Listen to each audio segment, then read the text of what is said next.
6 மாசத்துக்கு வந்துட்டு மொத்தமே 3 லைக் தான் வரும். வரக்கூடிய பிக் பாஸ் உடைய முதல் கண்டென்ட் நீங்க தான் உள்ள போக போறீங்கன்னு சொல்றாங்க. இது எந்த அளவுக்கு உண்மை? முழுக்க முழுக்க உண்மைதான். நான் கொஞ்சம் நெகட்டிவ் கமெண்ட்ஸ் வந்தால் கொஞ்சம் ஹர்ட் ஆகும் எனக்கு. அப்போ அவர் சொல்வார், நீ அதெல்லாம் பார்க்கவே பார்க்காத, யூ ஆர் க்ரோயிங்னு ஒரே லைனில் சொல்லிட்டு போயிட்டே இருப்பார். மருத்துவமனையில ட்ரிப்ஸ் வச்சு ஒரு ரீல்ஸ் போட்டீங்க. அது உங்களுக்கு சொன்னா புரியாது சார். அன்வான்ட் மெசேஜஸ் வரும். அதுக்கப்புறம் தான் எனக்கு அவங்க சொல்லி கொடுத்தாங்க என்ன பண்ணணும் அப்படின்னு. அப்போ ரொம்ப ரொம்ப நிறையா வாட்டி என்னோட ஹேக் ஆக ஆரம்பிச்சது. டிக்டாக் யூஸ் பண்ணும்போது எவ்வளவு ஃபாலோவர்ஸ் வச்சிட்டு 1 மில்லியன் ஃபாலோவர்ஸ். கூச்சமே பட மாட்டேங்க. இல்ல மேடம், என்னை விட்டா நான் ஆடினே இருப்பேன் மேடம். என்னோட இதை யாருமே புரிஞ்சிக்கவே மாட்டாங்க மேடம். எனக்கு அதான் அழகா ஒரு பொண்ணு வந்து ஜம்முன்னு 9 கஜம் கட்டிட்டு வந்தா. வந்துட்டு, அம்மா நீங்க கீதாம்மா தானே? ஆமா. ஏமா இங்க நிக்கிறீங்க? இல்லடா கண்ணு, ரொம்ப கூட்டம் இருக்கு, என்னால முடியாது அப்படின்னு. கடைசியில பார்த்தா அந்த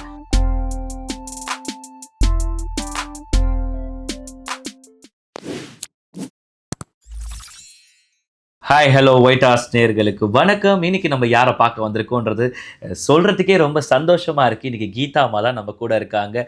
அவங்களோட ஒவ்வொரு எக்ஸ்பீரியன்ஸையும் பார்த்து மயங்காதவங்க யாருமே கிடையாது. ஒரு அப்படியே க்யூட் மூமெண்ட், அப்படியே குட்டி குழந்தை மாதிரியே ஒரு க்யூட் மூமெண்ட்டில் கொடுத்துட்ருக்காங்க. அவங்க கூட இன்றைக்கி தான் இருக்கோம், நம்ம கலந்துட்டுருக்கோம். அவங்ககிட்ட பல சுவாரஸ்யமான விஷயங்கள் கேட்டு தெரிஞ்சுக்க போகிறோம். வாங்க. வணக்கம்மா, எப்படி இருக்கீங்க? நல்லா இருக்கேன்ப்பா. வணக்கம்.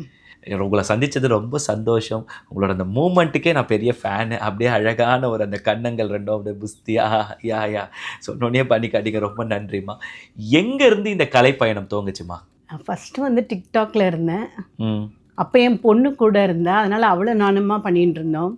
அதுக்கப்புறம் அது பேன் ஆன அப்புறம் தான் நான் இன்ஸ்டாகிராமுக்கு அவளோட அக்கௌண்ட்லேருந்தே நான் வந்து குழந்தை வந்து எனக்கு இன்ஸ்டாகிராம் ஓப்பன் பண்ணி கொடுத்து, நீ இதில் கண்டினியூ பண்ணு அப்படின்னு சொன்னான். பட் கண்டினியூ பண்ணேன். 6 மாதத்துக்கு வந்துட்டு மொத்தமே 3 லைக் தான் வரும். ஸ்ரீதர், என் 2 பொண்ணுங்க, மொத்தம் 3 லைக்கு தான். வியூஸ் 7 வியூஸ் இவ்வளோ தான் இருந்தது. 6 மந்த்ஸ்க்கு நான் ரொம்ப அப்செட் ஆகிட்டேன். நான் இனிமேல் இன்ஸ்டாகிராமில் இருக்க போகிறதில்ல, என்னால் ஆடியன்ஸை கவர் பண்ண முடியல அப்படின்னு சொன்னேன். பட் இல்லை, நீ கொஞ்சம் பொறுமையாக பண்ணுன்னு. அப்புறம் சடனாக நான் வந்து லிப்சிங்கிங் பண்ண ஆரம்பித்தோடனே ஆடியன்ஸ் வந்து பயங்கரமாக ஃபேன் ஆகிட்டாங்க. ஸோ உடனே எனக்கு புரிஞ்சுது, ஓகே நம்ம வந்து குக்கிங் காமிச்சா சரிப்பட்டு வராது ஆடியன்ஸ்க்கு. நம்மளோட ஆக்ஷன்ஸ் தேவை, டைலாக்ஸ் தேவை, லிப்சிங்கிங் தேவை, எமோஷன்ஸ் தேவை. இதெல்லாம் நான் பண்ணணும். அதை தவிர்த்து டான்ஸும் ஆடி காட்டணும், பெல்லி டான்ஸும் ஆடி காட்டணும். ஸோ மல்டி டேலண்டடாக இருந்தால் தான் அவங்களுக்கு பிடிச்சது. அதனால் நான் அதையே கண்டினியூ பண்ண ஆரம்பிச்சேன். நீங்கள் டிக்டாக் யூஸ் பண்ணும்போது எவ்வளோ ஃபாலோவர்ஸ் வச்சுட்டு? 1 மில்லியன் ஃபாலோவர்ஸ்.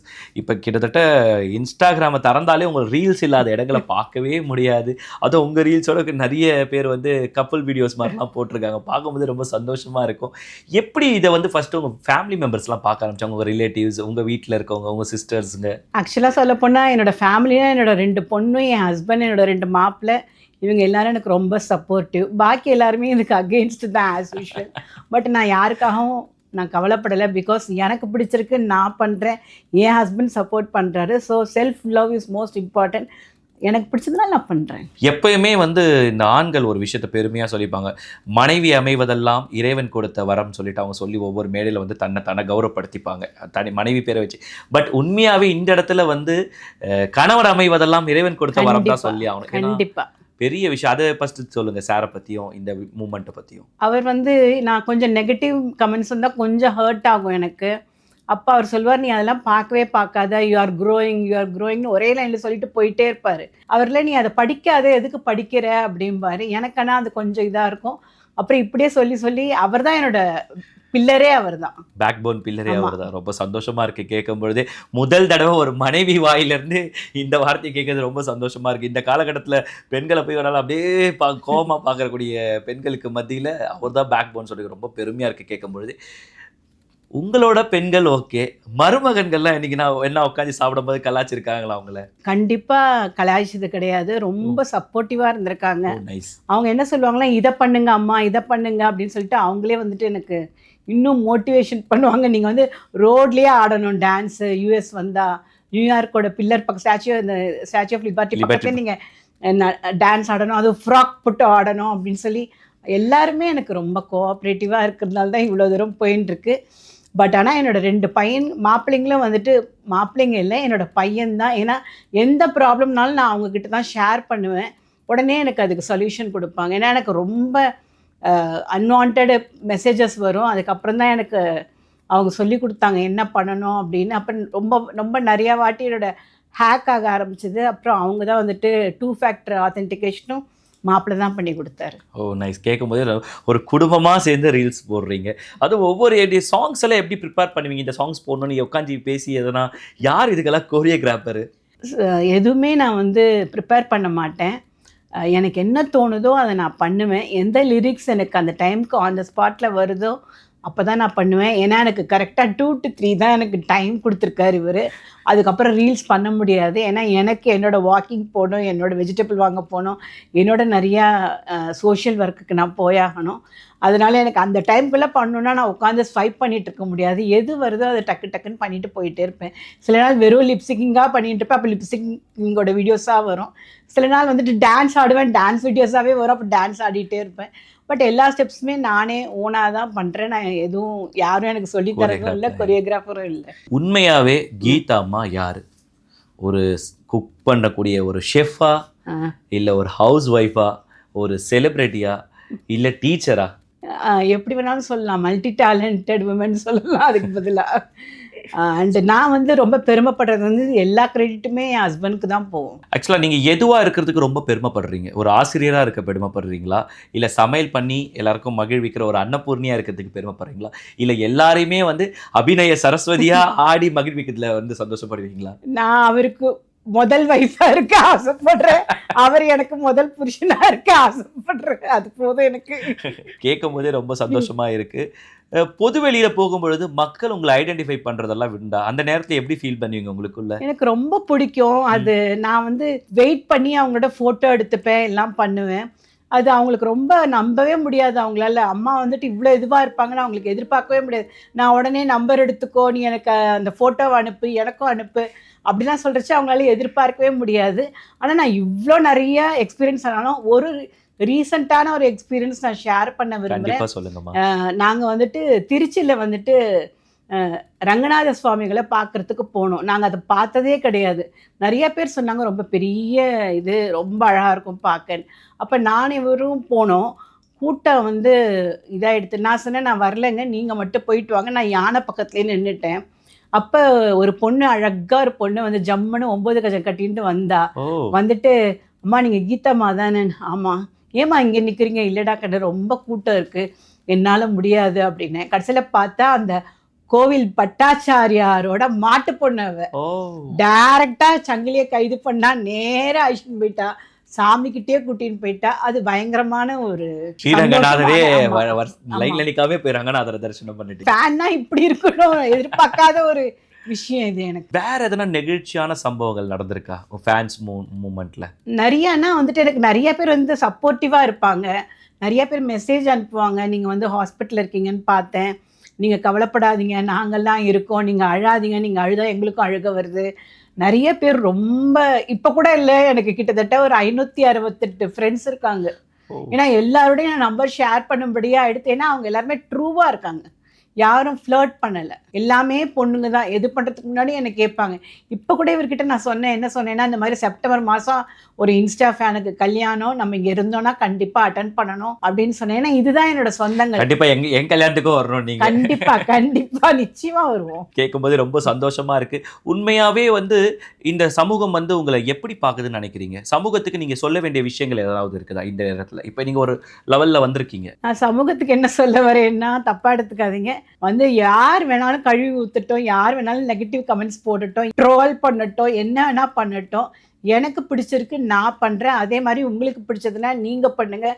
முதல்ல நம்ம வந்து செல்ஃப் லவ் பண்ணணும், செல்ஃப் கேர் பண்ணணும். இப்போ ஃபேமிலி ஆரம்ப காலகட்டத்தில் வந்து எல்லாரும் வந்து உங்களுக்கு அகெயின்ஸ்டாக இருந்தாங்க. பட் இன்றைக்கி வந்து சொசைட்டியில் ஒரு லெவலுக்கு வந்துட்டீங்க. எப்பயுமே மக்கள் புறம் பேசுவாங்க, அதே நம்ம வளர்ந்து வந்துட்டோம்னா நம்ம கூட நின்று ஃபோட்டோ எடுத்து வீடியோ பண்ணி போடணுன்னு ஆசைப்படுவாங்க. அப்படி இருக்கும்போது உங்கள் குடும்ப உறவுகள் எல்லாம் ஒரு திருமண விழாவோ ஒரு சுப நிகழ்ச்சியில சந்திக்கப்படுது, எப்படி இருக்கும் அந்த இடம்? எனக்கு ரொம்ப சந்தோஷமா இருந்தது. அண்ட் அவங்களும் வந்துட்டு அப்ரிஷியேட் பண்ண ஆரம்பிச்சிட்டாங்க. எவ்வளோக்கு எவ்வளோ இதுவாக இருந்தாங்களோ இப்போ அப்ரிஷியேட் பண்ண ஆரம்பிச்சிட்டாங்க. நல்லா பண்ணுற, உன்னோட நடிப்பு ரொம்ப நல்லா இருக்குது, இப்படியே கண்டினியூ பண்ணு அப்படின்னு சொல்ல ஆரம்பிச்சிட்டாங்க. ரொம்ப சந்தோஷமா இருக்கு. எல்லா விஷயமும் நம்ம கடந்து வந்துருவோம், நிறைய ரீல்ஸ் பண்ணிருப்போம். ஆனா ஏதோ ஒரு ரீல்ஸ் வந்து நம்மளுக்கு ஒரு யூனிக்கா இருக்கும். நடிகர்கள் கூட எடுத்துக்கிட்டீங்கன்னா ரஜினி சார் நிறைய படம் பண்ணிருப்பாங்க. ஆனா ஒரு படம் யூனிக்கா சொல்லுவாங்க, சார் அந்த படம் ரொம்ப பிடிக்கும் சார், அந்த பாட்டு பிடிக்கும் சார். அந்த மாதிரி நிறைய பேர் பார்க்கும்போது நீங்க அந்த ரீல்ஸ் பண்ணீங்களா, அது எனக்கு ரொம்ப பிடிக்கும். அந்த மாதிரி ரிப்பீட்டடா யாருன்னா உங்களுக்கு அந்த ரீல்ஸ் நல்லா இருக்கு, அதோட பாவனைகள் நல்லா இருக்குன்னு சொன்ன மாதிரி ஞாபகங்கள் என்ன ரீல்ஸ்? நான் வந்து கையில மருதாணி வச்ச உடனே அட்மிட் ஆயிட்டேன். அதனால அங்கே போயிட்டு இவர் வந்து ஒன்றுமே பண்ணக்கூடாது, பெசாத படுத்துன்னு இருக்கணும்னாரு. ஹை ஃபீவர் எனக்கு அந்த மருதாணி வச்சதுனால. அப்போது இவர் என்ன பண்ணிட்டாரு, வீட்டுக்கு போயிட்டார் சாப்பிட. நான் உடனே ரீல்ஸை வந்துட்டு அந்த நமக்கு ஒரு டேபிள் போடுவாங்கள்ல சாப்பிட, அது மேலேயே அந்த டம்ளருக்கு மேலே இது பண்ணி வச்சுட்டு இந்த மாதிரி உதட்டோரம் சிரிப்பு அந்த மருதாணி அதில் இருக்குனியா, அது எல்லாரும் ரொம்ப டைஹார்ட் ஃபேன் ஆகிட்டாங்க. மேம் எப்படி பத்திரிக்கை உங்களுக்கு, எதுக்கு இப்படி ஹாஸ்பிட்டலில் இருக்கீங்க, எதுக்கு இப்படி ஹாஸ்பிட்டலில் இருக்கீங்க, மருதாணி கொஞ்சமாக அரை மணி நேரத்துக்கு மேலே வைக்காதீங்க, உங்களுக்கு ஒத்துக்கலை, உங்களுக்கு கோல்டு ஜாஸ்தி ஆகிடுதுன்னு சொல்லி ஒரு 1200 பேருக்கு மேலே கமெண்ட்ஸு. இதில் வேறு நிறைய பேர் ஃபோனு மெசேஜ். அது எனக்கு ரொம்ப ஹாப்பியா இருந்தது அந்த மொமெண்ட் வந்து. இல்ல அது ரொம்ப இதுவா இருந்தா நாங்க இன்னொரு விஷயமா பார்த்தோம், மருத்துவமனையில ட்ரிப்ஸ் வச்சு ஒரு ரீல்ஸ் போட்டீங்க. கரெக்ட். எப்படி அந்த ஸ்பாட்ல தோணுது உங்களுக்கு? அது இவருக்கு தெரியாம தான் எடுப்பேன், அது மட்டும் நிச்சயமா பார்த்துப்பேன். அவர் இல்லாத போது தான் எடுப்பேன். ஏன்னா அவர் வந்து எங்கிட்ட இருந்து போனை வாங்கி தாம் பேக்ல போட்டுன்னு போயிடுவாரு. அப்புறம் எப்போ வீட்டுக்கு போறாரோ அப்பதான் என் கையில கொடுப்பாரு. நான் ரொம்ப நடிப்பேன், அது தொடாத மாதிரி நடிப்பேன். அவர் போன உடனே சிஸ்டரை கூப்பிட்டு இதை கொஞ்சம் எடுத்துருங்க, நான் கொஞ்சம் ரீல்ஸ் பண்ணணும்னு சொல்லிட்டு, ஐயோ எந்தானே இது அம்மே அப்படிம்பாங்க. அதெல்லாம் கிடையாது, எனக்கு பண்ணி ஆகணும், இல்லாட்டி எனக்கு மண்டே வெடிச்சிடும், என் ஆடியன்ஸ் எல்லாம் வெயிட் பண்ணிட்டு இருப்பாங்க அப்படின்ட்டு பண்ணிடுவேன். அது ரொம்ப வியப்பா இருந்தது அந்த ரீல்ஸ் பார்க்கும்போது. அப்புறம் இன்னொரு ரீல்ஸ் கேட்டே ஆகணும், அது எப்படி அது ஃபேன் வச்சு பறக்க வச்சிங்களா, எப்படி அந்த ரெட் கலர் ஃப்ராக்? அது ஆக்சுவலாக என்னாச்சுன்னா, எனக்கு ரொம்ப இந்த ஸ்வெட்டிங் ப்ராப்ளம் இருக்கிறதுனால என்னோட முதல் ரூம்ல இருக்கிற 3 ஃபேனையுமே நான் போட்டு விட்டுருவேன். ஸோ 3 ஃபேனையும் போட்டேன், பட் ஆனால் எனக்கு காற்று போறல. அதனால இந்த ஹேர் ட்ரை கூலில் வச்சு ஹேர் ட்ரையரு கூல் செட்டிங்ஸும் பண்ணி நம்ம வந்து காற்று வாங்கலாம் அதில். அப்போ அதில் வச்சுட்டு நான் பண்ண ஆரம்பிச்சேன். பார்க்கும்போது அப்படியே ஒரு மாதிரி அந்த படத்துல அந்த ஐஸ்வர்யா ராய் வந்து அந்த பாட்டுல நடந்து வர மாதிரி எல்லாருமே பொம்மை மாதிரி தான் இருக்கீங்கன்னு தான் சொன்னாங்க. எல்லாரோட கமெண்ட்ஸ்மே வந்துட்டு பொம்மை மாதிரி இருக்கீங்க, பொம்மை மாதிரி இருக்கீங்கன்னாங்க. இன்னியோட இதில் என்ன தெரியுமா போட்டிருக்காங்க, அந்த பாப்பாவும் அழகா இருக்கு, 2 பாப்பாவுமே கியூட்டா இருக்கு. நான் ட்ரெயின்ல வரைச்சி ஒரு வீடியோ போட்டேன், 2 பாப்பாவுமே கியூட்டா இருக்கு அப்படின்னாங்க. ஸோ இதெல்லாம் எனக்கு ஒரு ரொம்ப சந்தோஷமான. அதே மாதிரி உங்க வீடியோல இன்னொரு வீடியோ நாங்க நோட் பண்ணியிருந்தோம், என்னப்பா வயசானவங்க கூட போய் காதலா அப்படின்னு சொல்லிட்டு தொடர்ந்து வந்து உலகத்து அழகர்கள் சொல்றக்கூடிய எல்லாருமே உங்க ஃபேன்ஸ் ஃபாலோவர்ஸா இருக்காங்க. தொடர்ந்து உங்களுக்கு வந்து லவ் ப்ரொபோசலா வந்துட்டு இருக்கு. அதை பார்க்கும்போது சார் எப்பனா ஜெலஸ் ஆயிருக்காருங்களா? ஆமா, அவர் எதுவும் ஆனதில்லை. நான் தான் அவன் கூப்பிடுறா, என்ன இங்க கூப்பிட்டாக, என்ன அங்க கூப்பிட்டாக, நான் போறேன்னு சொல்லி அவர்கிட்ட சொல்லுவேன். அவர் ஒண்ணுமே ரியாக்ஷனே இருக்காது. அவருக்கு நல்லா தெரியும் நான் அவரை விட்டுட்டு நான் போக மாட்டேன்னு அவருக்கு நல்லா தெரியும். ஆனா நான் தான் கொஞ்சம் இந்த இதெல்லாம் பண்ணுவேன், ஒன்றும் நடக்காது. அவருக்கு தெரியும் நல்லா நான் அவரை விட்டுட்டு போக மாட்டேன். உங்க கூட 2 பெண் குழந்தைகள், அழகான உங்க பெண் குழந்தைகள், அவங்க ஜெலஸ் ஆவாங்களே?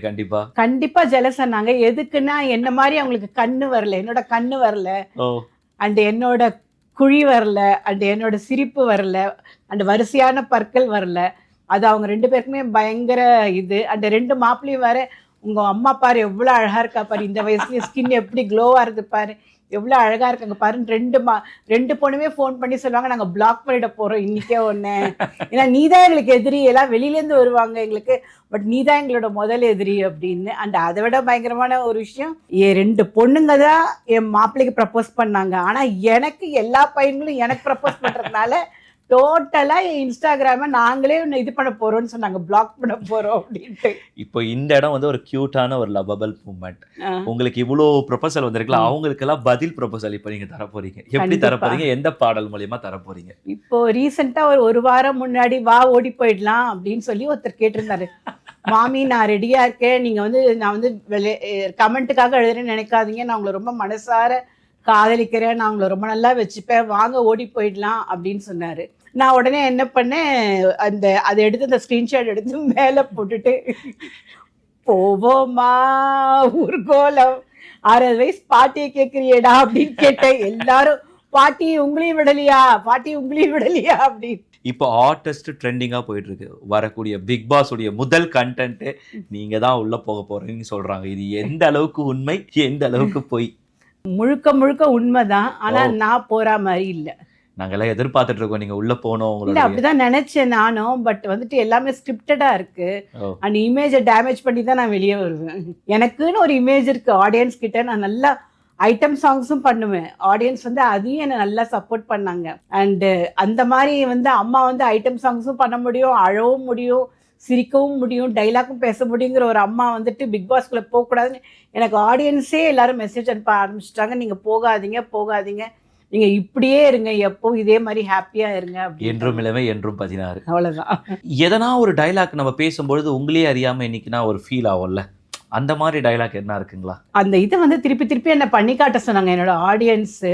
ஓ. ஸோ அதனால எனக்கு வந்து திருப்பி பண்ணும்படியாக எடுத்து நான் ஒரு வாட்டி பண்ணி போட்டு அது 3 மில்லியன் போயிடுத்து அந்த வியூஸு. பட் இருந்தாலும் திருப்பி வந்து கேட்டுட்டே இருந்தாங்க, மேம் நீங்கள் பண்ணுங்க இந்த கண்ணடிக்கிறத பண்ணுங்க அப்படின்னாங்க. எங்களுக்காகவே ஒரு தடவை பண்ணி காட்டுங்க, என்ன பார்த்து ஒரு கண் அடிச்சிருங்க. ஸோ அது நான் இந்த சிலுக்கோட பாட்டுக்காக பண்ணினேன். நான் அந்த சிலுக்கோட பாட்டோட பேர் எனக்கு தெரியல என்ன பாட்டுன்னு. சிம்ரனோட பாட்டுக்கும் பண்ணினேன். நிலவை கொண்டு வா கட்டிலில் கட்டி வை. இன்று முதல் இரவு என் இளமைக்கு உணவு எல்லாமே பண்ணுவேன் நான். அதுல தான் நாங்கெல்லாம் மயங்கிட்டோம். அதனால தான் உங்களுக்கு ப்ரொபோசல் கொடுத்துக்கிட்டே இருக்கோம். பட் ஒரு விஷயம், இவர் டிஸ்டர்பே பண்ண மாட்டார். அதனால தான் என்னால் பண்ண முடியும். எனக்கு யாராவது இருந்தால் எனக்கு கொஞ்சம் டைம் எடுக்கும். நான் வந்து அக்செப்ட் பண்ணி அதை பண்றது. ஐயோ இருக்காங்களே அப்படின்னு கொஞ்சம் உங்களுக்குள்ளேயும் அந்த ஷை இருக்கு. ஆமாம்.